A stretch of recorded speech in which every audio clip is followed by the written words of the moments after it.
সবাইকে শুভেচ্ছা জানিয়ে শুরু করছি আমার আরেকটি ক্লাস। তো আজকে মূলত আমরা যেটা করব সেটা হচ্ছে ট্রান্সলেশনের ক্লাস। এই মূলত হচ্ছে বই সম্পর্কে। এখানে যেটা বলছে সেটা হচ্ছে বই সবসময় তোমার পাশে থাকে। বই সবসময় তোমার পাশে থাকে, এটার এই বাক্যাংশটুকুর অর্থাৎ এই বাংলা অর্থটির বাংলা বাক্যটির ইংরেজি করব, যেটা হচ্ছে আমরা বলতে পারি যে বুকস। মানে একটা বই নয়, মানে বই বলতে সকল বইকে বুঝাইছে, যার জন্য এখানে বুকস হবে। আর যখনই বুকস হবে তখন কিন্তু এখানে আর হবে। ঠিক আছে, তার মানে বুকস আর। এখন এখানে আমরা একটা হচ্ছে অ্যাডভার্ব নিয়ে আসবো, যেটা হচ্ছে সবসময় অর্থ, সবসময় অর্থ প্রকাশ করবে, সেটা হচ্ছে always. Always to be by your side. To be by your side অর্থাৎ বই সবসময় তোমার পাশে থাকে। কিছু বই হাসির খোরাক যোগায়। তো কিছু বই বলতে সাম বুকস, আমরা বলতে পারি some books may make you love, মানে হাসির খোরাক যোগায় বা হাসির কারণ হয়ে দাঁড়ায়, এটা বলতে পারি আমরা।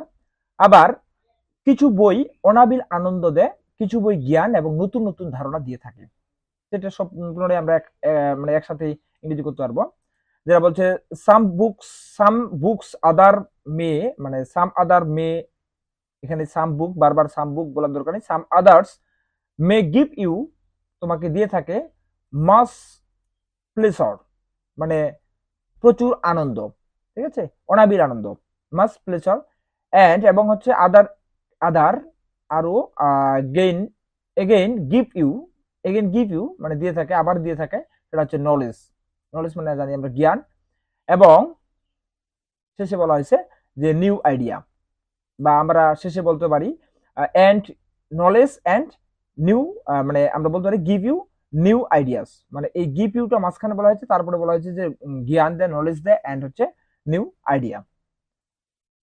তো যেমন হচ্ছে আমি আবার যদি বলি যে বই সব সময় তোমার পাশে থাকে, books are always to be by your side. কিছু বই হাসির খোরাক যোগায়, some books may make you love. আবার কিছু বই অনাবিল আনন্দ দেয়, some other may give you much pleasure and other again give you knowledge and new ideas. ততক্ষণ সাথে তার জন্য ধন্যবাদ।